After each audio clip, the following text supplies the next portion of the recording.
अस्सलाम वालेकुम। आज से पहले जितने भी हमने लेक्चर्स पढ़े हैं उनकी मदद से अब हम एक छोटा सा प्रोग्राम मैटलैब का बेसिक वो बना सकते हैं इजीली।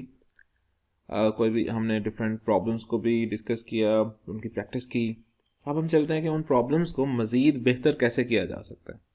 अब हम थोड़ी सी बात करेंगे कि मैटलैब जो प्रोग्राम है उसके आउटलुक को कैसे मज़ीद बेहतर किया जा सकता है।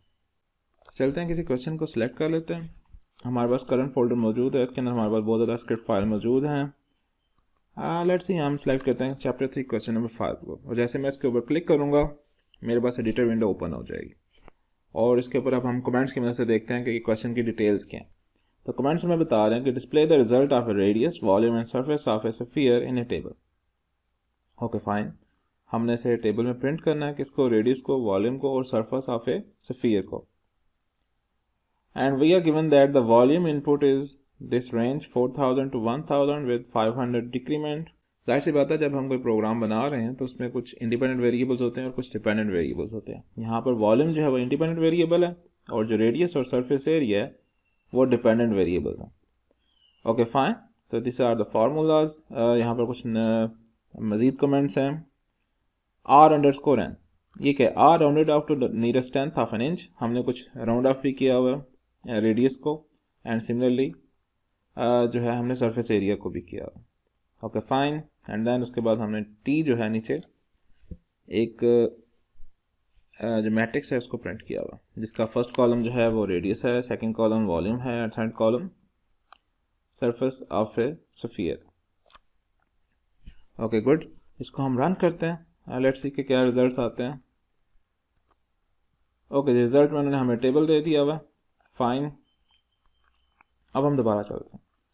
अब यहाँ पर क्वेश्चन ये अराइज होता है कि व्हाट इफ़ कि अगर मैंने वी की वैल्यूज़ को चेंज करना हो, मैं डिफरेंट मज़ीद जो वॉल्यूम की वैल्यूज़ हैं उनके ऊपर इस बिहेवियर को चेक करना चाहता हूँ। तो इसका मतलब है कि I have to define V again. तो एक तरीका तो ये है कि मैं हर दफ़ा आऊँ और स्क्रिप्ट फाइल के अंदर वी की वैल्यूज़ को चेंज कर। फॉर एग्ज़ाम्पल मैं यहाँ पर लिख लेता हूँ फ्रॉम 100 और 50 का इंक्रीमेंट है, एंड जाना कहाँ तक है, से 1000 तक। चलें 1000 का लेते, चलें 250 का इंक्रीमेंट का। ओके, मैंने वी की वैल्यूज़ को चेंज किया, मैं अगेन रन करूँगा। अगेन मुझे कमांड विंडो पे जाना पड़ेगा, and these are the result. Okay fine, मैं अब चाहता हूँ कि ज़रा बड़ी वैल्यूज़ की तरफ चले जाएं, तो हो सकता है कि उसके अंदर क्या ट्रेंड आता है, क्या कोई बिहेवियर चेंज तो नहीं होता। यहाँ पर जो बिहेवियर आ रहा है अभी तो यही है कि जैसे जैसे जो वॉल्यूम की वैल्यू है वो इंक्रीज़ कर रही है रिलेटिवली, सरफेस एरिया भी इंक्रीज़ कर रहा है और रेडियस भी इंक्रीज़ कर रहा है। सिमिलरली जो हमने नेक्स्ट ट्राई अभी की है इसके अंदर भी एक वॉल्यूम की वैल्यू अगर 100 है, okay fine, surface area is 104 and radius is 2.9 and so on. इस 350 आ रहा है, हमारे पास सरफेस एरिया 240 आ रहा है, it is 4.4 and so on. लेकिन यहाँ पर मज़े की बात है कि वॉल्यूम 100 है तो सरफेस एरिया 104 है, ठीक है। वॉल्यूम 850 है तो सरफेस एरिया 4333 है। यानी कि वॉल्यूम की वैल्यू बहुत ज़्यादा इंक्रीज़ हो रही है, लेकिन जो सरफेस एरिया इसकी वैल्यू थोड़ा सा उसकी जो इंक्रीज़ है वो रैपिड नहीं है एज़ कम्पेयर टू वॉल्यूम। थोड़ा सा उसका इंक्रीमेंट जो है वो कम है, बिहेवियर इंक्रीजिंग है लेकिन थोड़ा सा इंक्रीमेंट जो है वो कम है। And same goes for radius कि 2.9 है, वो उसमें वैल्यू जो है वॉल्यूम में वैल्यू जो है वो 800 तक चली गई हैं, इसमें जो है 2 से जस्ट 5 पे चलेगी। तो रेडियस का जो कह लें इंक्रीजिंग बिहेवियर ये बहुत ही स्लो है। ये अभी तक हमने रिजल्ट निकाला। अब हम देखते हैं कि अगर हम वॉल्यूम की वैल्यूज़ बहुत ज़्यादा बड़ी ले लें तो फिर क्या होगा। अगेन फिर इसके लिए मुझे क्या करना पड़ना है, मुझे स्क्रिप्ट फाइल ओपन करनी पड़नी है, अगेन यहाँ पर आना पड़ना है और I have to select 10,000 to 1 lakh कर लेते हैं और इंक्रीमेंट हम कर लेते हैं 1000 का, चलो, या 10,000 का कर लेते हैं, ठीक हो गया। अब इसको अगेन रन करते हैं एंड लेट्स सी क्या आता है। तो दीज आर द रिजल्ट्स। दोनों में रेडियस भी इंक्रीजिंग है, सरफेस एरिया भी इंक्रीजिंग है। अगेन वही पैटर्न आ रहा है जो कि पहले आ रहा था कि वॉल्यूम का इंक्रीमेंट लेवल ज़रा रैपिड है, जबकि सरफेस एरिया का उसके बाद इंक्रीमेंट है और रेडियस का इंक्रीमेंट लेवल स्टिल थोड़ा सा लो है as compare to other two. अब यहाँ पर जो मुझे प्रॉब्लम आ रही है हम यहाँ पर एनालिसिस तो साथ साथ कर रहे हैं, लेकिन मेन प्रॉब्लम क्या है कि whenever I want to change the value of V, मुझे स्क्रिप्ट फाइल में जाना पड़ता है। क्या कोई ऐसा तरीका हो सकता है कि मुझे स्क्रिप्ट फाइल को ओपन ना करना पड़े और मैं जस्ट कमांड विंडो पे ही काम कर लूँ? ये बहुत ज़्यादा बेस्ट होगा। तो यहाँ पर हम एक सेकंड मेथड भी अप्लाई कर सकते हैं। वो ये है कि हमें पता है कि जो वर्क स्पेस के अंदर वेरिएबल्स होते हैं ये कमांड विंडो और स्क्रिप्ट फाइल के कॉमन होते हैं। तो दैट मीन अगर मैं कमांड विंडो में ही वी को डिफाइन कर दूं और उसके बाद स्क्रिप्ट फाइल को रन करूं तो ऑटोमेटिकली स्क्रिप्ट फाइल जो है, अगर मैंने उसके अंदर वी लिखा हुआ है वॉल्यूम, तो वो उसको रिट्रीव कर लेगा और उसकी वैल्यूज़ को यूज़ कर लेगा। तो ये वाली टेक्निक अब हम अप्लाई करते हैं। तो सबसे पहले मुझे करना क्या पड़ेगा, ये जो क्लियर ऑल है इसको ख़त्म करना पड़ेगा ताकि अब मैं कमांड विंडो के वेरिएबल्स को भी इसके अंदर यूज़ कर सकूँ। सेकेंड ये है कि मुझे वॉल्यूम को स्किप करना पड़ेगा, इसको भी कमेंट बनाना पड़ेगा ताकि ये जो वॉल्यूम वी है इसको मैं कमांड विंडो में डिफाइन करूं। तो इसे हम सेव कर लेते हैं। अब मैं स्क्रिप्ट फाइल को डाउन कर रहा हूं। यहाँ पर जो है मैं थोड़ा सा स्क्रीन को क्लियर कर दूं, तमाम प्रीवियस वेरिएबल्स को भी फिनिश कर देता हूं, वर्क स्पेस भी ख़त्म हो गई है। अब हमने करना क्या, हमने करना ये कि हमने वी को यहाँ कमांड विंडो में डिफाइन करना है। V is equal to whatever the values we can write 1.5 increment of 10 या 15 कर लेते हैं एंड अप टू 30 300। 30 तो दो ही वैल्यूज आएंगी। तो ये मैंने वी को लिखा और देखें मेरे पास वी का कॉलम जो है रो जो वेक्टर है वो डिफाइन हो गया। अब मैं चाहता हूँ कि इसके ऊपर जो है अब हम स्क्रिप्ट फाइल को रन करें और ऑटोमेटिकली हमारे पास सरफेस एरिया और वॉल्यूम रेडियस की वैल्यूज कंप्यूट हो जाएं और टेबल प्रिंट हो जाए। तो जस्ट मैं यहाँ पे लिखूंगा चैप्टर 3 क्वेश्चन नंबर 5। चूँकि हमें पता है कि अगर हम फाइल नेम को कमांड विंडो में लिखेंगे तो वो स्क्रिप्ट जो है वो फाइल जो है वो रन हो जाता है। I press enter and I get the result.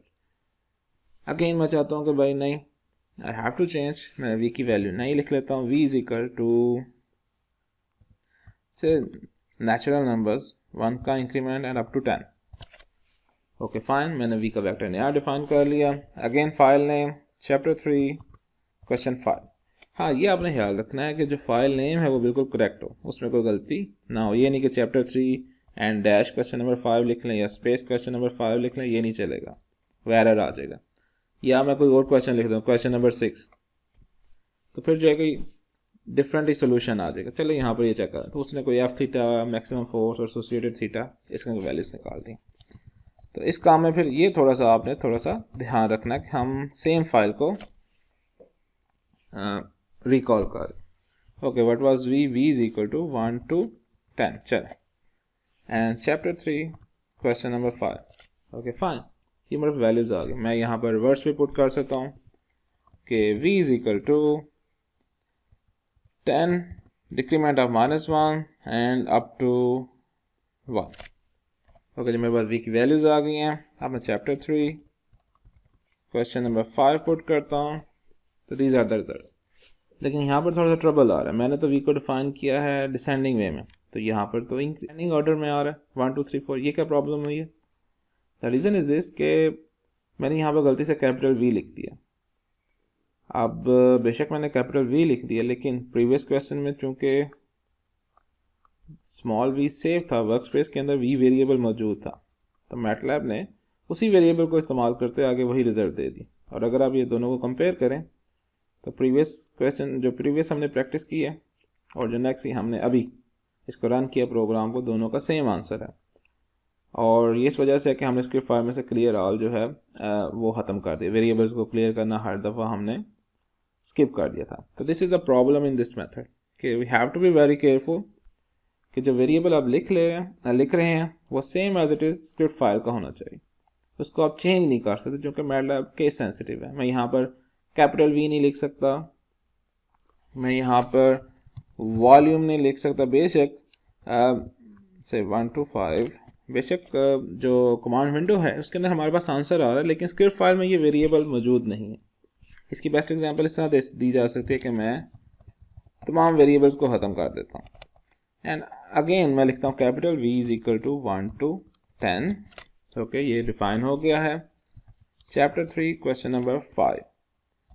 अब ये एरर देगा चूंकि small V variable workspace के अंदर मौजूद नहीं है।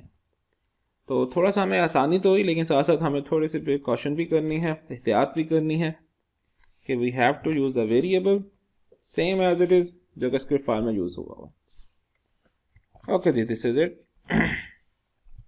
चैप्टर 3 क्वेश्चन नंबर 5 ये लिख लें, और या फिर आप स्क्रिप्ट फाइल को ही जाकर ओपन करके रन भी कर सकते हैं, सेम रिजल्ट्स आएंगे, प्रॉब्लम नहीं है। लेकिन हम स्क्रिप्ट फाइल को ओपन तो करना नहीं चाह रहे, इसी चीज़ से बचने के लिए हम कमांड विंडो का इनपुट स्टाइल यूज़ कर रहे हैं, लेकिन उस पर भी स्टिल प्रॉब्लम आ रही है। तो क्या ही बेहतर हो कि हमें ये वेरिएबल का ध्यान ही ना रखना पड़े, हमें जस्ट ऐसा है कोई एक सिस्टम होना चाहिए कि हम जस्ट वैल्यूज पुट करें और ऑटोमेटिकली जो है पीछे वेरिएबल जो भी डिफाइंड है वो उसी के अंदर इनपुट चली जाए और हमारा प्रोग्राम रन हो जाए। तो ये फिर जो हमें अभी प्रीवियस प्रॉब्लम्स आई थी, जैसे यहाँ पर तो एरर आ गए, बात का एरर भी नहीं आया, रिजल्ट आ गए, ये वाले इशू से हम दूर हो जाए। तो अब हम चलते हैं एक थर्ड टेक्निक की तरफ जो कि सबसे बेस्ट है, जिसमें एरर के चांसेस बिल्कुल ख़त्म हो जाते हैं और मोस्टली हम उसी को ही, बल्कि मोस्टली क्या हमेशा हम उसी को ही यूज़ करते हैं किसी भी प्रोग्राम को वैल्यूज़ को चेंज करने के लिए। ओके जी, उसके लिए हम स्क्रिप्ट फाइल में जाना पड़ेगा नंबर 1, और यहाँ पर जो है सबसे पहले इंस्टेड ऑफ राइटिंग वी हम यूज़र से पूछेंगे कि भाई वी की वैल्यूज़ पुट करें। तो जैसे हम C++ में इनपुट ले सकते हैं यूज़र से, इस तरह हम मैटलैब में भी ले सकते हैं। तो इसका तरीका क्या है, कभी जब भी आपने यूज़र से इनपुट लेनी है, आपने कोई प्रॉम्प्ट मैसेज करना है कि भाईजान enter the values of the volume, और फिर उस जो भी वैल्यू है जो भी वो एंटर करेगा उसको स्टोर करवाना है वेरिएबल वी में। लेकिन जब हम मैटलैब में लिखेंगे इट इज़ वेरी सिंपल। तो उसके लिए हम यूज़ करते हैं input command, it is the built in function. Prompt message को हमने इंग्लिश में लिखना है, तो जब भी हमने स्ट्रिंग या करेक्टर्स यूज़ करने हैं तो we have to put inverted comma. तो enter the volume of sphere that is equal to, and equal के बाद हमेशा स्पेस लगाएं ताकि जो इनपुट आ रही है वो इक्वल के साथ ना आ जाए, and inverted comma close, that's it. और अगर आप चाह रहे हैं कि जी जो v की वैल्यू है वो शो हो तो यहाँ पर सप्रेसर ना लगाएं, अगर आप चाहते हैं कि ना शो हो तो हम सप्रेसर लगा भी सकते हैं, क्योंकि इनपुट तो हम खुद दे रहे हैं तो ऑटोमेटिकली वो तमाम वैल्यूज़ v में ही जाएंगी। तो चले मैं यहाँ पर अभी सप्रेसर के बगैर करता हूँ, फिर आगे हम प्रैक्टिस सप्रेसर के साथ करेंगे। तो दिस इज़ इट। अब इसको हम सेव कर लेते हैं, बल्कि ऊपर क्लियर ऑल भी कर देते हैं ताकि वर्क स्पेस में भी कोई चीज़ है तो वो फिनिश हो जाए। ओके जी, न्यू विंडो।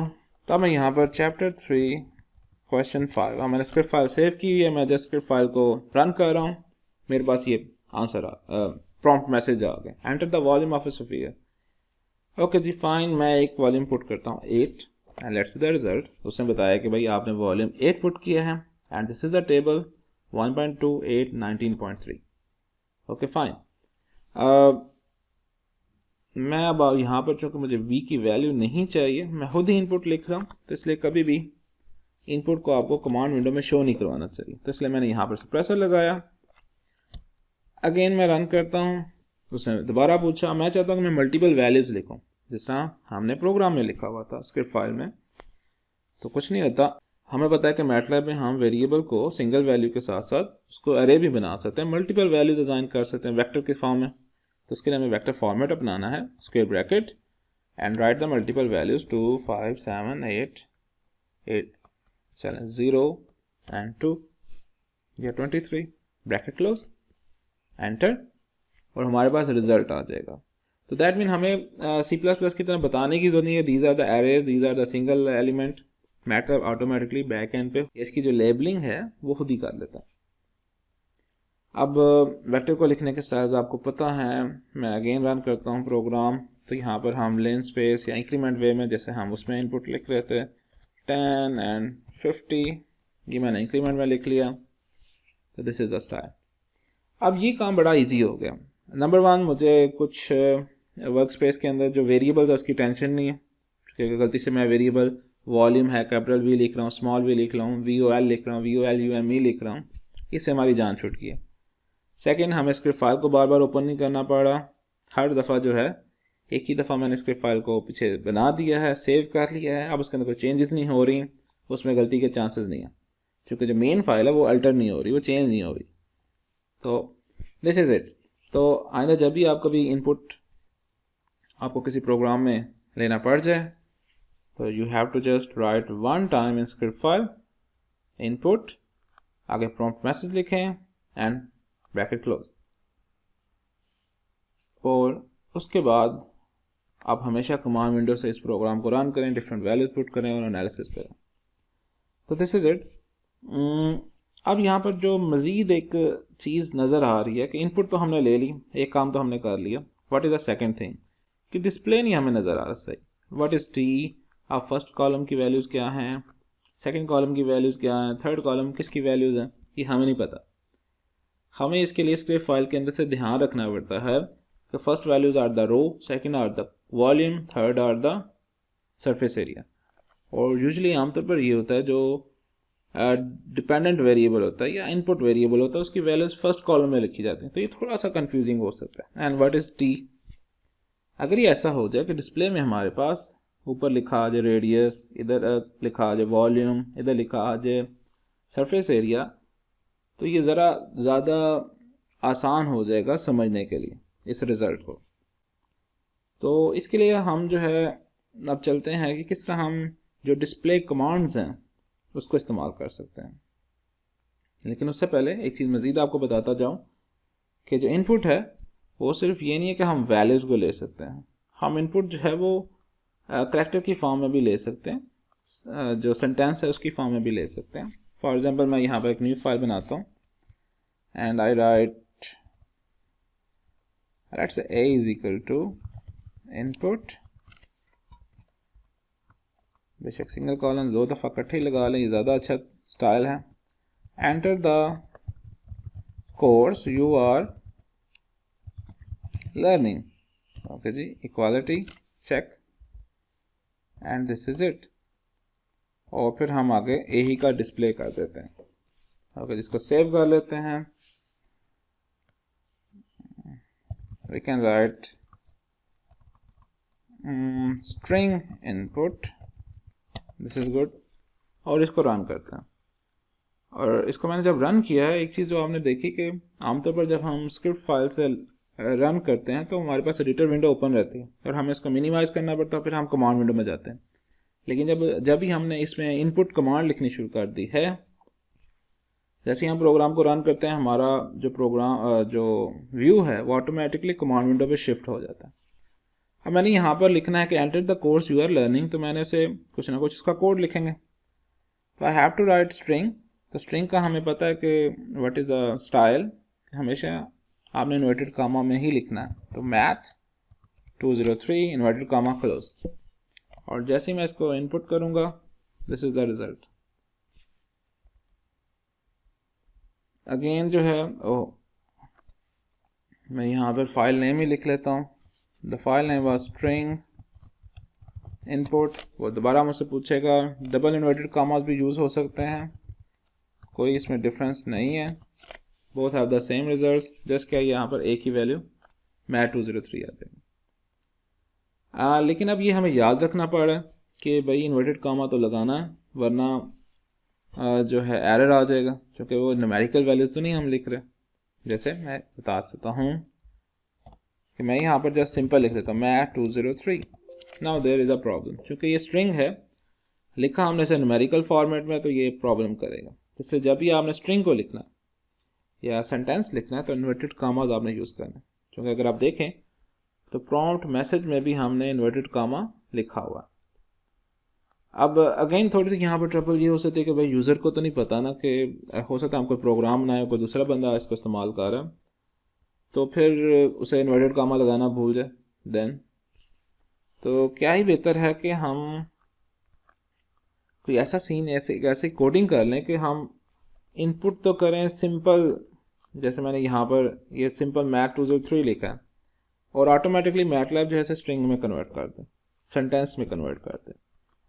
तो इसके लिए जस्ट आपने क्या करना है कि जब भी आपने प्रॉम्प्ट मैसेज लिखा है, उसके बाद उसका सेकंड आर्गूमेंट लिखना है, comma and inverted comma S, ये एक आपने जस्ट कोड ऐड करना है। Inverted comma S for string. मैं इसको सेव करता हूँ और इसको अगेन रन करता हूँ। ओके, रन करके ऑटोमेटिकली, हाँ पिछले दफ़ा हमने जो एक क्वेश्चन इसको रन किया हुआ था तो उसकी हमने इनपुट नहीं दी। मैटलैब अभी तक उधर लेफ्ट साइड पर अगर देखें तो वेटिंग फॉर इनपुट आ रहा है। तो इसको पहले फिनिश कर लेते हैं। हम कंट्रोल सी दबाएं तो ये प्रोग्राम फिनिश हो जाएगा। This is again finish. और अब मैं इसको रन करता हूँ और मैं लिखता हूँ मैथ 203। अब देखते हैं कि एरर आता है कि नहीं। तो ऑटोमेटिकली क्या होगा, मैटलैब जो है इसे कन्वर्ट कर देगा स्ट्रिंग के अंदर। तो ये एक ज़्यादा अच्छी इनपुट हो जाती है जिसके अंदर अगर हमने प्रोग्राम बनाकर किसी पर्सन को सेंड करना हो फॉर मल्टीपल रीज़न चेक करने के लिए, या उसके कोई आपने प्रॉब्लम थी उसको आपने सॉल्व करके उसे अगले को सेंड किया है, तो इट इज़ गुड कि हम जो है जब भी हमने स्ट्रिंग इनपुट लेनी हो तो हम आगे कॉमा एस लिखते हैं। अब हम देखते हैं कि अगर यही इनपुट और इसके अंदर हम इन्वर्टेड कॉमा लगा दें फिर तो क्या इसमें एरर तो नहीं आएगा। तो I write math 203 inverted comma close. तो दिस इज इट। तो यहाँ पर अब क्या हुआ, यहाँ पर थोड़ा सा आपको लग रहा है कि प्रॉब्लम नहीं, लेकिन there is a little bit problem कि उसने ये जो इन्वर्टेड कॉमास हैं इसको भी सेंटेंस का हिस्सा समझ लिया। क्योंकि मैटलैब जब भी स्ट्रिंग की आउटपुट देता है शुरू में just single input inverted comma and last में इन्वर्टेड कॉमा, सेंटर वाले वो उसका स्ट्रिंग का हिस्सा समझे जा रहे हैं। तो ये जो एक हमने वैल्यू स्टोर करवाई it is a inverted comma math 203 inverted comma. तो these are two different things. तो हल्का सा फर्क इसमें भी आ जाएगा। तो इसलिए जब हम स्ट्रिंग इनपुट ले रहे हैं तो फिर हमें साथ बताना पड़ेगा कि विदाउट इन्वर्टेड कॉमास आप लिखते हैं, या फिर ये एक रूल तय कर लें कि हमेशा हमने एस के जरिए ही इनपुट लेनी है और विदाउट इन्वर्टेड कॉमास हमने जो भी अपना इनपुट है उसको लिखेंगे। तो होप सो ये चीज़ें आपको क्लियर हो गई हैं। मैंने ऑल पॉसिबल वेज के साथ आपको बता दिया है कि आप जो स्ट्रिंग है उसकी इनपुट कैसे ले सकते हैं। जो सा तरीका आपको बेहतर लगे आप उसको इस्तेमाल कर सकते हैं। अब हम चलते हैं अपने प्रीवियस क्वेश्चन की तरफ। हाँ, दिस थिंग कि हम आउटपुट को कैसे बेहतर कर सकें। तो आउटपुट के लिए there are two different commands, तो उनकी तरफ चलते हैं। सबसे पहले है कि let's say we have a variable x is equal to 2। तो जब मैं एंटर करूंगा हमेशा मेरे पास x आएगा।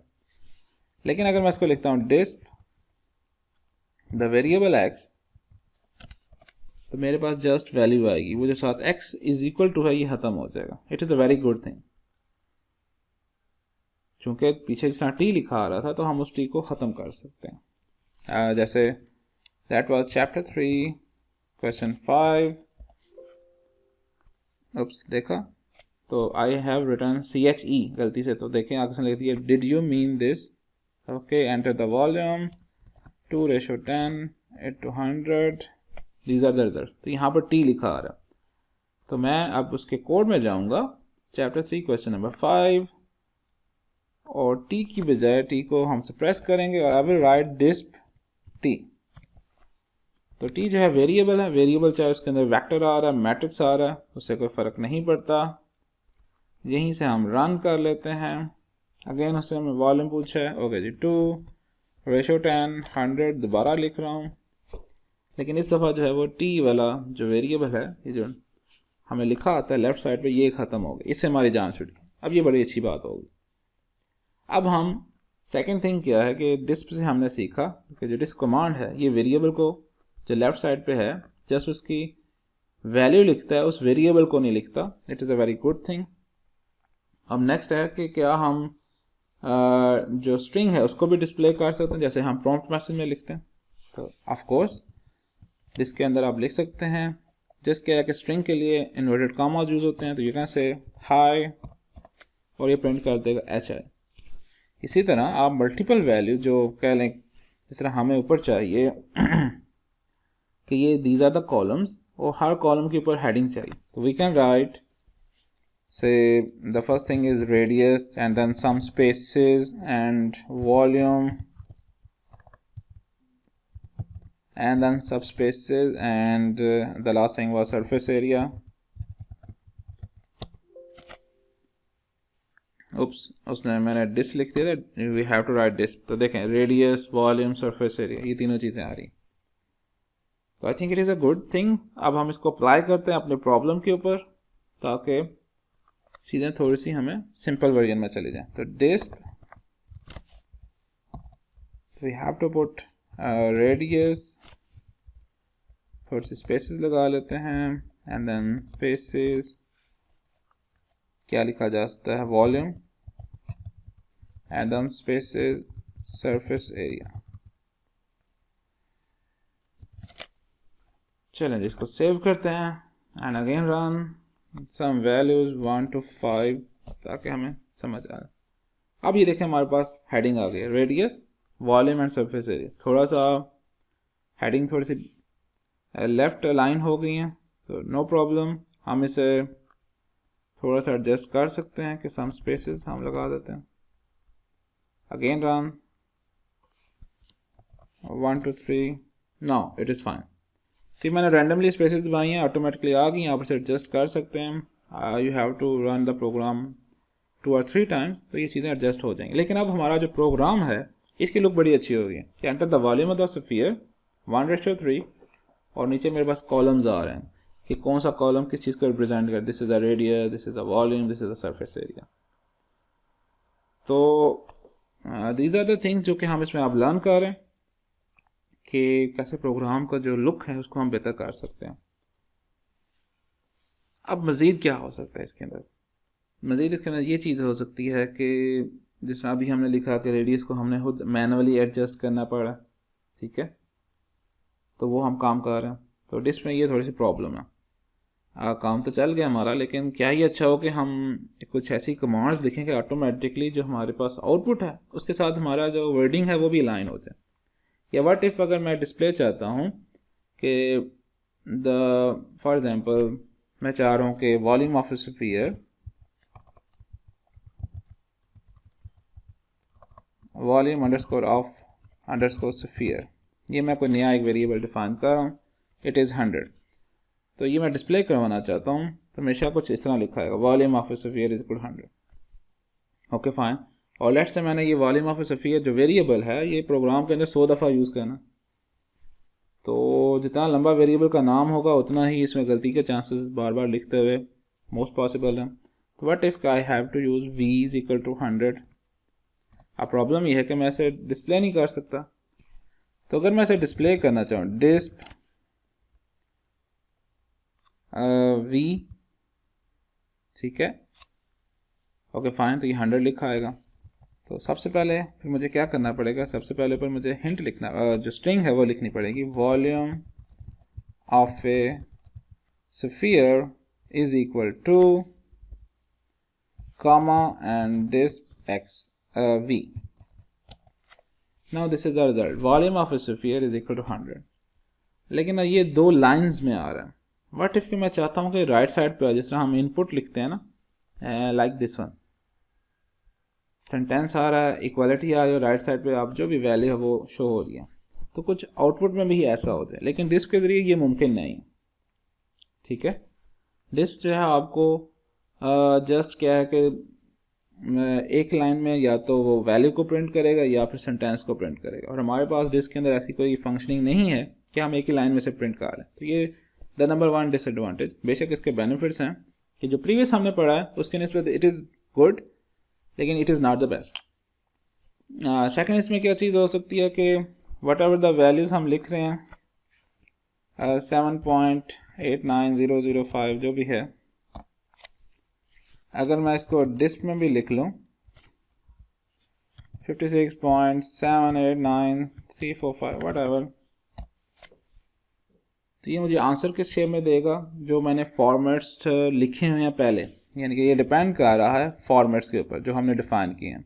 जैसे मैंने पहले फॉर्मेट जी लिखा हुआ था, यहाँ पर मैं फॉर्मेट शॉर्ट लिखता हूँ। अगेन प्रीवियस कमांड को मैं रन करता हूँ तो देखें 4 डेसिमल प्लेसेस आ गए। मैं यहाँ पर लिखता हूँ फॉर्मेट लॉन्ग, और अब मैं डिस्क की कमांड को करता हूँ तो ये मुझे 15 डेसिमल प्लेसेस तक आंसर दे रहा है। लेकिन अगर मैं चाहूँ कि मैं 7 डेसिमल प्लेसेस तक आंसर चाहता हूँ या 3 डेसिमल प्लेसेस तक आंसर चाहता हूँ, तो ये जो रिस्ट्रिक्शन है ये मैं डिस्प की मदद से नहीं कर सकता। तो इसके लिए फिर हमें जो फर्दर न्यू है कमांड fprintf, हमें इसको यूज़ करना पड़ेगा। तो चलते हैं फिर fprintf कमांड की तरफ। इसके लिए हम कोई एक एग्जांपल ले लेते हैं। Let's see chapter 3 question number 19। Okay जी, क्वेश्चन है find the centre of mass of a given particles, और हमारे पास 6 पार्टिकल्स हैं, हमने इसका सेंटर ऑफ मास निकालना है। सारा प्रोग्राम लिखा हुआ है and we have to display x bar, y bar and z bar. ये सेंटर ऑफ मास के कोऑर्डिनेट्स हैं। ओके जी, जब हम इन्हें रन करते हैं सबसे पहले इसका डिस्प्ले देख लेते हैं। तो हमारे पास कुछ ये 15 डेसिमल प्लेस तक आंसर आ रहा है। ओके जी, तो सबसे पहले जो हमारा मेन जो एम है वो ये है कि हमने इसको एक सेंटेंस में प्रिंट करना। द सेंटर ऑफ मास, या हम लिख सकते हैं कि x coordinate of centre of mass is equal to and the next is the value. तो अब इसको f की कमांड को यूज़ करते हुए कैसे लिखा जाए। सेकंड हमारा एम होगा कि हम बजाय 15 डेसिमल प्लेसेस तक आंसर लिखने के, हम इसे 6 डेसिमल प्लेसेस तक इसका प्रिंट चाहते हैं, या ये हमारी रिक्वायरमेंट है। तो चलें देखते हैं इसके अंदर हम क्या कर सकते हैं। सबसे पहले आप इन तमाम बार्स के आगे सप्रेसर लगाएंगे, क्योंकि अब हमने इनकी वैल्यूज़ को खुद नए तरीके से प्रिंट करेंगे। तो fprintf का जो फॉर्मेट है वो है, सबसे पहले कमांड लिखें fprintf एंड देन ब्रैकेट्स, चूँकि ये एक बिल्ट इन फंक्शन है। नेक्स्ट जो है आगे आपने इसकी जो भी स्टेटमेंट लिखनी है। स्ट्रिंग लिखने के लिए हमें पता है कि हमें इन्वर्टेड कॉमास लगाने पड़ते हैं। तो inverted comma the x coordinate of center of mass is, और अब जिस जगह पर आप चाह रहे हैं कि यहाँ पर वेरिएबल की वैल्यू आए, तो सेंटेंस के अंदर हम उसके लिए सिंबल लगाते हैं परसेंटेज का। ये चीज़ को शो करता है कि यहाँ पर वेरिएबल की वैल्यू प्रिंट होगी। Okay fine. अब इसके बाद आगे हम एक स्टाइल लिखेंगे जो कि हमारे जो number of decimal places and total जो नंबर की लेंथ है उसको डिसाइड करेगा।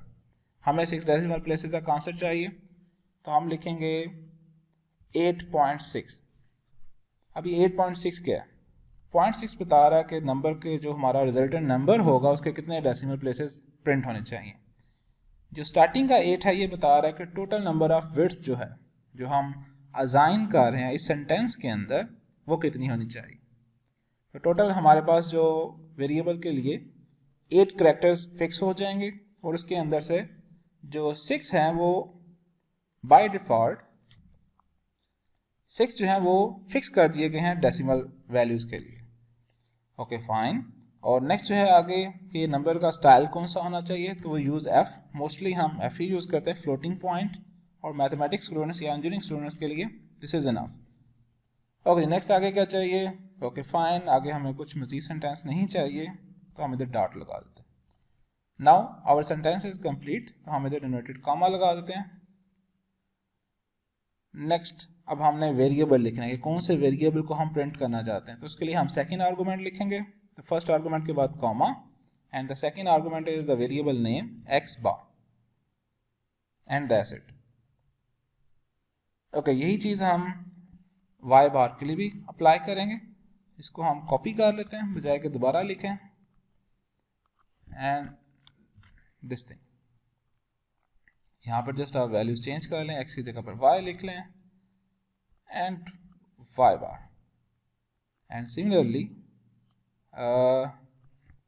फॉर z, तो इधर हम y की जगह पर z लिख लेते हैं and this is z। Okay, यहाँ पर जो है मैं एक एक्स्ट्रा कमांड लिखने लगा कि सेंटेंस कंप्लीट हो गया, लेकिन सेंटेंस कंप्लीट होने के बाद आई एम राइटिंग \n, और इसका नेट जो इफेक्ट है वो क्या आएगा वो हम डिस्प्ले में देखते हैं, फिर मैं इसके बारे में आपको मज़ीद डिटेल में बताता हूँ। तो let's run this. So these are the thing. The x coordinate of center of mass is 1.864154. तो टोटल हमने 6 डेसिमल वैल्यूज असाइन की हुई थी, तो these are the 6 decimal values.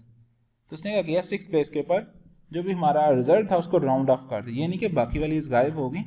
Back end पे मैटलैब में 15 डेसिमल प्लेसेस तक कैलकुलेशंस की हैं, और उसके बाद जो हमारी परसेंटेज 8.6f कमांड थी, इसने इसको 6 डेसिमल प्लेसेस के ऊपर राउंड ऑफ कर दिया।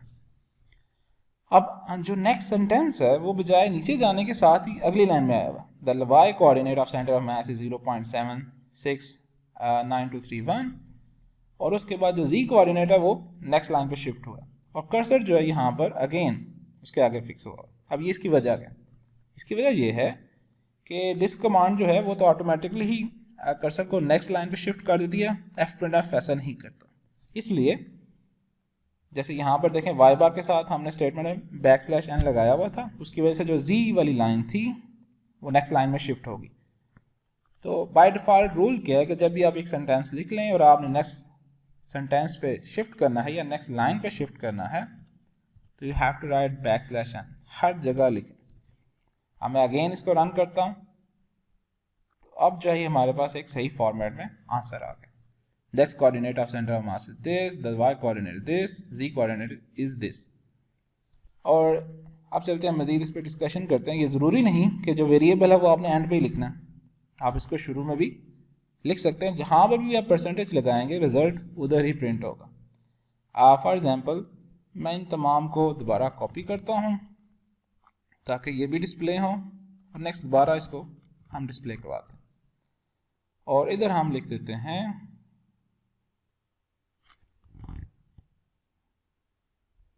कि द वैल्यू जो भी है स्टार्टिंग में is the x coordinate of centre of मास। तो जुमला ही लिखना तो हम इसको इस तरह भी लिख सकते हैं। तो यही चीज हम नीचे कॉपी पेस्ट कर देते हैं। लेट्स सी क्या इफेक्ट आता है।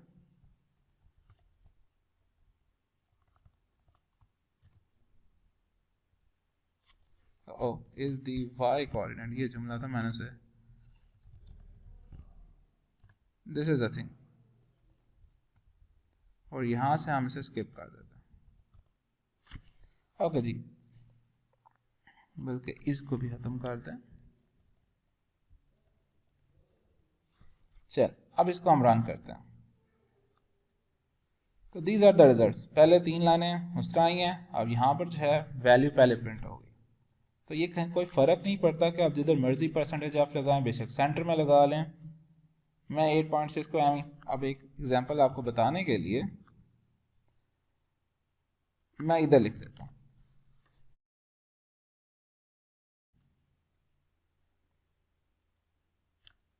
ओके, तो हम ये पीछे से कैंसिल कर देते हैं। नाउ रन, और देखें यहाँ पर सेंटर में नंबर आ गया।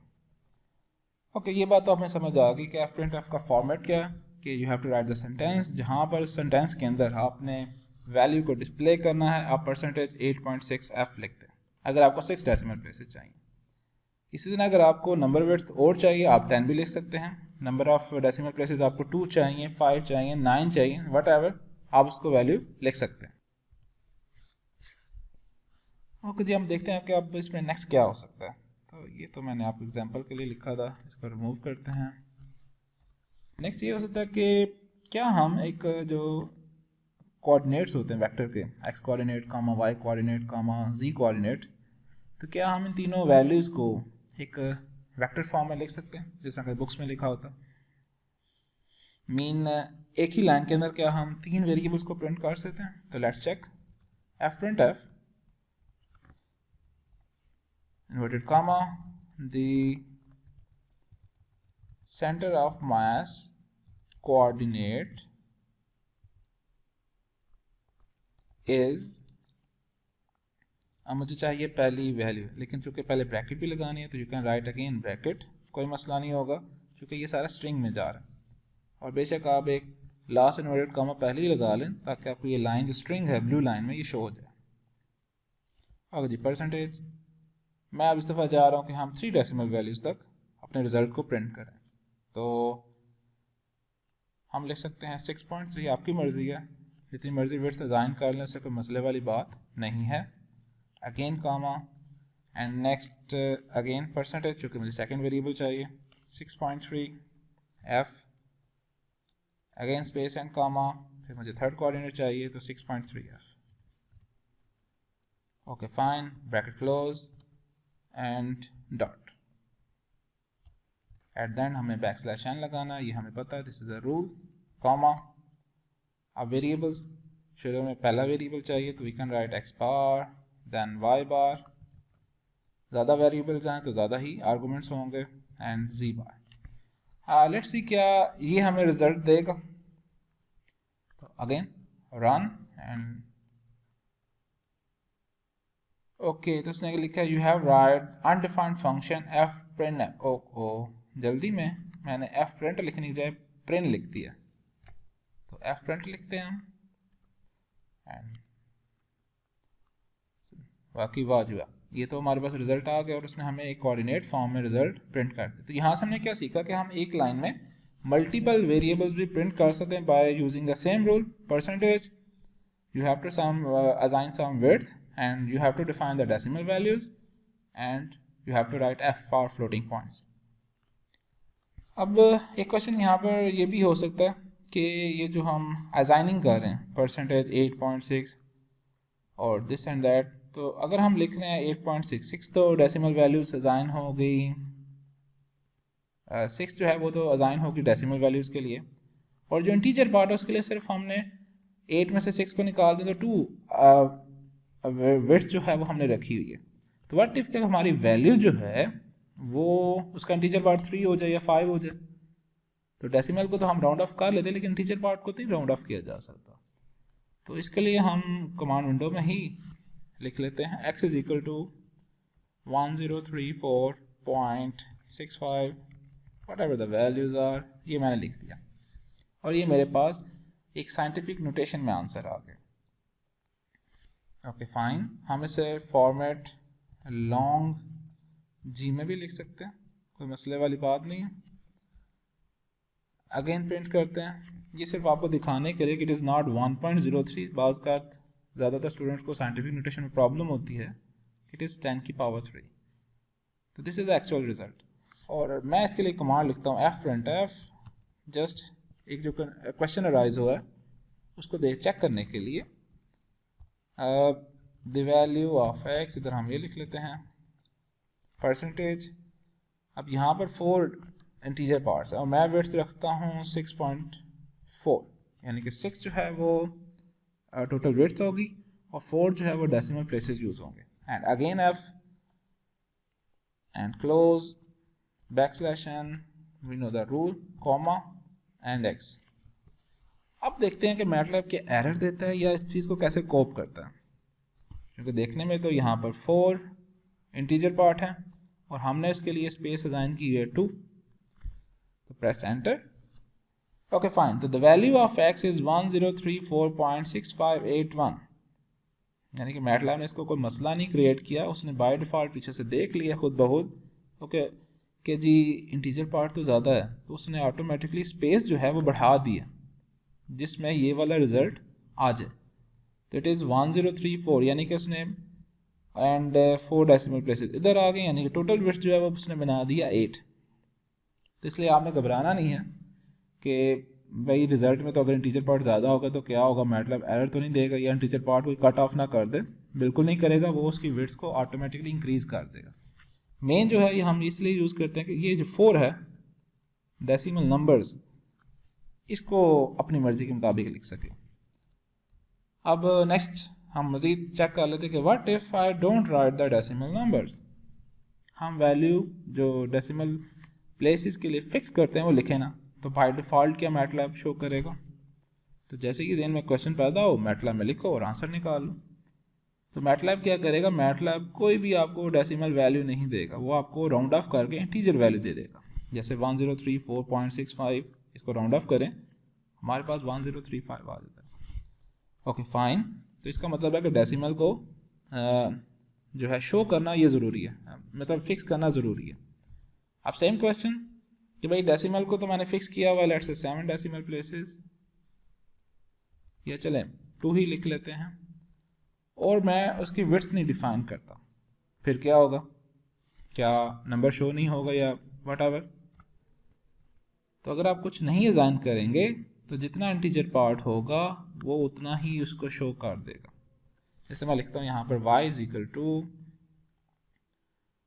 0.5678, so this is a value. और मैं अब दोबारा जो fprintf है कमांड, इसको मैं यूज़ कर रहा हूँ फॉर y। ये तो हम जैसे सेंटेंस के लिए लिख रहे हैं और यहाँ पर वेरिएबल मैं y कर देता हूँ। तो अब क्या होगा, तो उसने जैसे उसका जो फर्स्ट है 0 पॉइंट उसको शो किया और बाकी सारे 2 डेसिमल प्लेसेस तक राउंड ऑफ कर दी। इसलिए अगर आप शुरू को डिफाइन नहीं करते इट्स फाइन, लेकिन आपने डेसिमल वैल्यूज़ को ज़रूर असाइन करना, फिक्स करनी है वैल्यू, ताकि वो उसके लिहाज से राउंड ऑफ कर सके। तो दीज आर द थिंग्स। अब हम चलते हैं क्वेश्चन की तरफ दोबारा, कि हमने इसको इस तरह लिखना भी सीख लिया है, और सिंगल वैल्यू को कैसे लिखना है, मल्टीपल वैल्यूज़ को कैसे लिखना है, और f, these are the f, ये इसके बारे में आपको डिफरेंट मिल जाएंगे। These are the symbols for specific formats, जैसे i यूज़ होता है, i फॉर इंटीजर। तो यहाँ पर हम लिख सकते हैं, चलें द वैल्यू ऑफ y को ही कर लेते हैं। The value of y percent, क्योंकि इंटीजर है तो उसमें फिर डेसिमल यूज़ नहीं होता। So I will write percentage I and I get 5.678 and up to so on। तो ये इंटीजर क्यों नहीं यूज़ हो रहा? ओके जी, मुझे भी शायद लगता है भूल के, तो कोई मसला नहीं, हम इसे fprintf से देख सकते हैं। हम हेल्प में जाएंगे और हेल्प के अंदर हमें डिफरेंट जो इसके फॉर्मेट्स के सिम्बल्स हैं ये हमें पता चल जाएगा। तो चलें जी, इसमें लिखा हुआ fprintf file id format specification and the variables. File id ये है कि अगर आप उसे किसी एक्स्ट्रा फाइल वर्ड के अंदर, एक्सेल के अंदर सेव करना चाह रहे हैं तो वो भी इधर id लगा सकते हैं, लेकिन हम अभी जो पार्ट कर रहे हैं it is for format specification and a1 a2, ये वाला जो सेकेंड पार्ट है। तो चलें इसके बारे में देखते हैं। बल्कि मैं चाह रहा हूँ कि हमें टेबल मिल जाए तो ज़्यादा अच्छा है। These are the things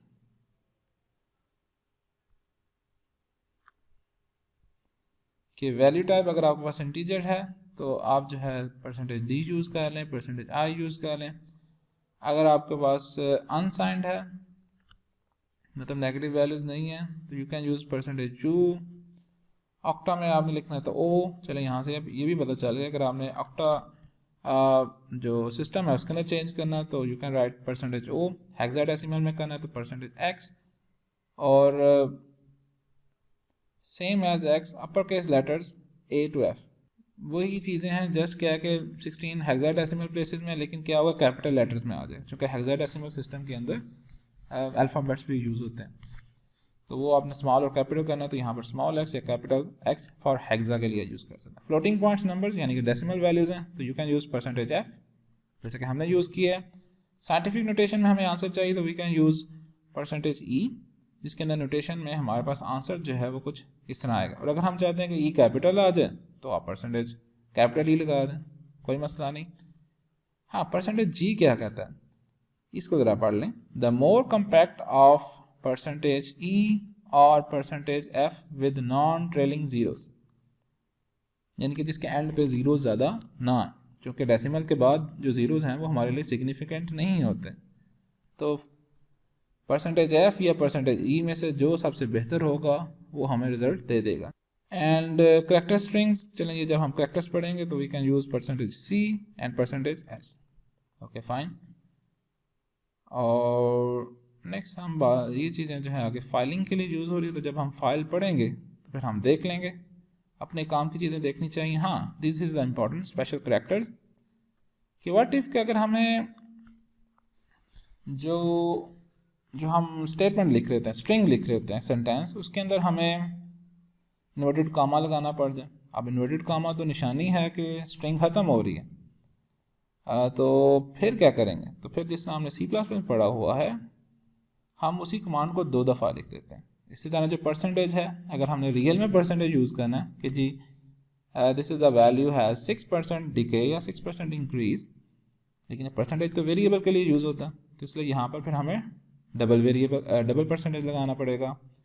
backslash है, you can right double backslash, क्योंकि सिंगल जो है वो तो उसका स्पेसिफिक मीनिंग बन जाता है, वो किसी भी अल्फ़ाबेट के साथ लगेगी तो वो उसका कुछ ना कुछ मीनिंग बन जाएगा। जैसे यहाँ पर है कि backslash A alarm, backslash be back space के लिए यूज़ होता है, बैकस्लैश f फॉर्म फीड के लिए यूज़ होता है, बैकस्लैश n न्यू लाइन के लिए। जो हमारे यूज़ की चीज़ें इट इज़ बैकस्लैश n, ठीक है। और देन हॉरिजॉन्टल टैब है तो backslash t and vertical tab है तो बैकस्लैश v। बाकी चीज़ें भी आप डिटेल से देख सकते हैं। अब हम इन चीज़ों को अप्लाई करते हैं। चलें, ये हेल्प सेक्शन ओपन किया तो इसका बड़ा फ़ायदा हो गया। तो एक चीज़ जो हमें शो हुई कि जी परसेंटेज आई तो यूज़ होता है फॉर इंटीजर्स, लेकिन जब आपकी जो वैल्यूज़ बैक एंड पे है वो भी इंटीजर्स हों, फिर उनको डिस्प्ले करने के लिए हम यूज़ करते हैं। लेकिन अगर बैक एंड पे हमारे पास इंटीजर वैल्यूज आ रही हैं तो फिर इट्स बेटर कि आप जो है एफ फ्लोटिंग पॉइंट को ही यूज़ करें और डेसिमल की जगह पर कुछ ना लिखें। या जैसे चले मैं सिंपल परसेंटेज एफ लिखता हूँ, लेट्स सी क्या आता। जब हमने कुछ भी नहीं लिखा 0.567800, यानी कि बाय डिफ़ॉल्ट अगर हम सिंपल परसेंटेज एफ लिखते हैं, ना ही हम विड्थ असाइन करते हैं, ना ही हम डेसिमल प्लेस असाइन कर रहे हैं, तो बाय डिफ़ॉल्ट जो फ्लोटिंग पॉइंट वाला सिंबल है ये हमें किधर तक आंसर देता है, 6 डेसिमल प्लेसेस तक।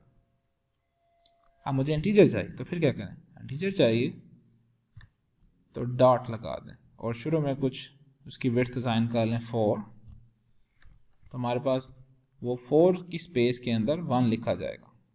अच्छा जी, अब मैं जो है इसको भी नहीं असाइन करता और सिंपल डॉट एफ लिखता हूँ, फिर क्या होगा, तो फिर मेरे पास ऑटोमेटिकली जितना इंटीजर पार्ट चाहिए वो उसको उतनी वैल्यू असाइन कर देगा, स्पेसिस वाला मसला भी नहीं होगा।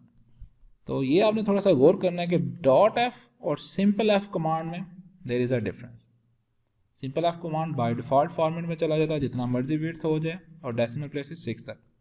जो डॉट एफ है ये सिर्फ आपका इंटीजर पार्ट शो करेगा, उसको जितने भी विड्थ चाहिए होगी वो उसको वाई के स्पेस के बाद इस जगह पर एंटर कर देगा। लेट्स से मैं लिखता हूँ y इज इक्वल टू 1 2 3 4 5 या 2 1 जो भी लिखा गया एंड सम डेसिमल प्लेसेस, ये मैंने हैविंग 7 8 कर दिया। अब हम दोबारा y की तरफ जाते हैं, देखें y स्पेस और आगे जितनी वैल्यूज उसे चाहिए उसने लिख दी हैं और उसके बाद एक ये वाली स्पेस आई और डॉट आ गया, तो दैट्स गुड। तो ये भी हमें चीज़ें पता चल गई हैं। तो अब चलते हैं किसी इंटीजर वैल्यू की तरफ। Let's say y is equal to 1 2 3 4 5 और अब हम अगर लिखें परसेंटेज i तो फिर क्या होगा, तो वी करता है इंटीजर रिजल्ट। अब इसी को अगर हम परसेंटेज f से करते हैं तो फिर क्या होता है, लेट्स सी। अब जब इंटीजर वैल्यू को हम परसेंटेज f से करेंगे तो बाय डिफ़ॉल्ट वो हमें 6 डेसिमल वैल्यूज तक आंसर देता है, तो ये प्रॉब्लम होगी। तो इसलिए अगर आपने इंटीजर पार्ट को शो करना है तो इट इज़ बेस्ट कि आप उसे परसेंटेज आई या परसेंटेज डी लिख दें, जैसा कि हेल्प सेक्शन में लिखा हुआ था। मैं यहाँ पर आपको डी लिख के भी बता देता हूँ, तो we get the same result. लेकिन अब क्वेश्चन ये पैदा होता है कि व्हाट इफ के हमें पता ही ना हो कि रिजल्ट जो है इंटीजर में आ रहा है या डेसिमल वैल्यूज में। तो फिर ये है कि आप जो है जो भी आपके क्वेश्चन की डिमांड है कि अगर आपको आंसर इंटीजर में ही चाहिए तो यू कैन पुट डॉट, तो ऑटोमेटिकली वो राउंड ऑफ कर देगा। और अगर आपको सर्टेन डेसिमल प्लेसेस चाहिए तो यूजुअली 2 और 3 यूज़ होती हैं, तो आप वो लिख दें, आपके पास इस तरह आंसर आ जाएगा। तो दिस इज़ अ स्कीम कि जो भी क्वेश्चन आपके माइंड में पैदा हो उसे साथ ही मैटलैब में अप्लाई करके देखें। दो ही चीज़ें होंगी, या तो एरर आएगा, आपको पता चल जाएगा ये काम नहीं करना, एंड द सेकंड थिंग इसको रिजल्ट आ जाएगा तो उसको मीनिंग आपको पता चल जाएगा। बाकी इंशाल्लाह ये जो एफ प्रिंट एफ है इसकी हम मज़ीद चीज़ें साथ साथ, बजाय कि मैं एक ही दफ़ा आपको सारी बताता जाऊँ, मेन मैंने आपको बता दी हैं। बाकी जब हम फिर प्रैक्टिस क्वेश्चंस करेंगे तो 1 बाय 1 फिर इसमें रिक्वायरमेंट के मुताबिक चीज़ें ऐड करते जाएंगे। लेकिन this is the main thing जो हमने यूज़ करनी है कि हमने सेंटेंस लिखना है, हमने सेंटेंस के साथ वेरिएबल को प्रिंट करना है, ये हमने सीख लिया। बाकी जो है बैकस्लैश एन हमने नेक्स्ट लाइन पे जाने के लिए यूज़ करते हैं। कभी हमने कोई 3-4 वैल्यूज़ के दरमियान स्पेसिंग करनी है तो इंस्टेड ऑफ मैनुअल स्पेसिंग हम परसेंटेज टी जो टैब है उसको यूज़ कर लेंगे। अब एक मज़ीद सिंपल क्वेश्चन ये हो सकता है कि what if we only want to print the sentence, हमें कोई वैल्यू नहीं प्रिंट करनी, तो फिर क्या करेंगे। तो भाई इसमें कोई मसला नहीं है, आप एफ प्रिंट एफ लिखें और द सेंटेंस लिख दें कि hi we are learning MATLAB N inverted comma close, और उससे पहले एक चीज़ का ध्यान रखें बैकस्लैश एन ज़रूर लगाना। सो ये हमारे पास रिजल्ट आ जाएगा। अब ये कि मैं चाहता हूँ कि हमारा जो स्टेटमेंट्स है ये मल्टीपल जो लाइंस है उसके अंदर आ जाए, तो फिर क्या होगा? तो इंस्टेड कि मैं multiple times F print F लिखूँ, मैं इसको इसके अंदर बैक स्लैश एन इस मीनिंग को यूज़ करते हैं कि ये अब नेक्स्ट लाइन पे शिफ्ट हो जाएगा। आगे का सेंटेंस आप इसी के अंदर लिख लें कि we have reached the formatting of output and input values, challenging, and again backslash n. Next we will practice the questions to understand the concepts. चलिए जी, जुमला लंबा हो गया लेकिन स्टिल अब मैं जैसे ही एंटर दबाऊंगा तो this are the thing, hi we are learning MATLAB space, चूँकि मैंने इधर लिखी हुई है तो यहाँ पर भी स्पेस आ गई। We have reached the following, we have reached the formatting of output and input values. Next we will practise the questions to understand the concepts. अब जैसे कि ये सेंटेंस लेंथी हो गया था तो नो प्रॉब्लम, तो क्या हम इसको जिस तरह हमने स्टार्टिंग में पढ़ा था कि जो एलिप्सिस हैं 3 डॉट्स उसको यूज़ कर सकते हैं। तो let's find out F print F and hi we are learning MATLAB backslash n and let's say मैं एंटर प्रेस करता हूँ तो यहाँ पे प्रॉब्लम आ गई। उसने कहा जी ये तो आपकी जो कैरेक्टर्स हैं ये टर्मिनेट ही नहीं हुए। ओके फाइन, अगर हमने टर्मिनेट करना है तो फिर क्या करेंगे? Can we use dots? Okay 3 dots and comma close. No, उसने तो 3 डॉट्स वैसे लिख दिए हैं। अगेन चलते हैं 3 डॉट्स के बगैर ही, फिर भी प्रॉब्लम आ रही है। ओके फाइन, अगर हम ब्रैकेट ही नहीं क्लोज करते हैं फिर क्या होता है? Now we can move forward. तो अगेन यहाँ पर हमने इन्वर्टेड कामा, चूँकि स्ट्रिंग जब भी लिखनी है हमने स्ट्रिंग को लिखना ही है। ओके जी, आगे क्या लिख रहे थे हम? We will practise the questions in next lecture. Okay, bracket close and उससे पहले बैकस्लैश एन लगाना कभी ना भूलें, एंड टर्मिनेट करना है तो हमने ब्रैकेट लिखना। तो this is the style. Okay again problem, invalid expression, check for the missing multiplication operator. Okay जी, यहाँ पर मिसिंग ऑपरेटर क्या था? आप नहीं पता तो फिर क्या करें? नहीं पता तो एक ब्रैकेट लगा के देख लेते हैं। ओके जी, मल्टीपल वैल्यूज में थोड़ा सा प्रॉब्लम आ रहा है, लेट्स सी। ओके जी, मसला बढ़ गया कि भाई मल्टीपल आपने कमांड लिखनी है और उसको हम कैसे लिख सकते हैं। ओके जी, हम नेट पे चेक कर लेते हैं, इसमें कोई मसला नहीं। How to write multiple sentences in F print F using ellipsis. Okay, search MathWorks जो वेबसाइट है उसके अंदर उसने आपको फोरम भी दिया हुआ, तो जहाँ पर भी मैथवर्क्स लिखा है आपने इसको क्लिक करना। तो जी ये वेबसाइट खुल गई है। तो उसने कहा is there any way to print the multiple lines to command window without using F print F at the start of each line. यानी कि मैंने ये 4-5 लाइनें लिखनी है, हर दफ़ा मुझे शुरू में एफ प्रिंट एफ लिखना चाह रहा, तो हम कैसे लिख सकते हैं? तो नीचे ये रिजल्ट दिया गया कि एलिप्सिस, हाँ we were missing the square bracket, these are thing कि हमने स्मॉलर ब्रैकेट लगा दी, एलिप्सिस लगा ली, लेकिन शुरू में इसको फिर आपने वेक्टर बनाना है। तो स्टार्टिंग और एंडिंग किससे होगी? इस ब्रैकेट से, और उसके बाद वेरिएबल्स और जो ending F print F function है उसको हम फिनिश करेंगे स्मॉल ब्रैकेट से। अब हमें चीज़ें क्लियर होगी। अब हम चलते हैं इधर दोबारा और हम दोबारा लिखते हैं एफ प्रिंट एफ, और यहाँ पर जैसे क्या करेंगे? Square bracket, next we will practise something. Okay जी, square bracket close and enter. तो दिस इज द रिजल्ट। अब ये एक मैंने सिंपल सी एग्जांपल आपको बताई है कि जब आपको कुछ भी नहीं आता और आप ऊपर तुक्के शुक्के मारें पहले, अगर तो हो जाए फाइन, नहीं है मसला ज़्यादा प्रॉब्लम क्रिएट कर रहा है तो बेस्ट वेज क्या है, आप सिंपल गूगल पे जाएं, मैथ वर्क्स का पहले जो भी आपका मसला था, जैसे हमारा प्रॉब्लम ये थी, हमने वो लिखा सेंटेंस, बेशक उसके स्पेलिंग गलत हो गई, यहाँ पर सिंपल प्रिंट एफ लिखा हुआ है, चूँकि सी लैंग्वेज के अंदर प्रिंट एफ भी यूज़ होता है, तो ये दोनों प्रॉब्लम्स सी में भी है और मैटलैब के अंदर भी है, सी प्लस प्लस में भी होगी। तो we will go for math work. सबसे पहले हमने वेबसाइट देखनी है कि ये मैथ से रिलेटेड ही है कि नहीं, मैटलैब से रिलेटेड है कि नहीं, और फिर आप उस लिंक को ओपन करें। अगर ऐसा नहीं पता चल रहा, you can go for others.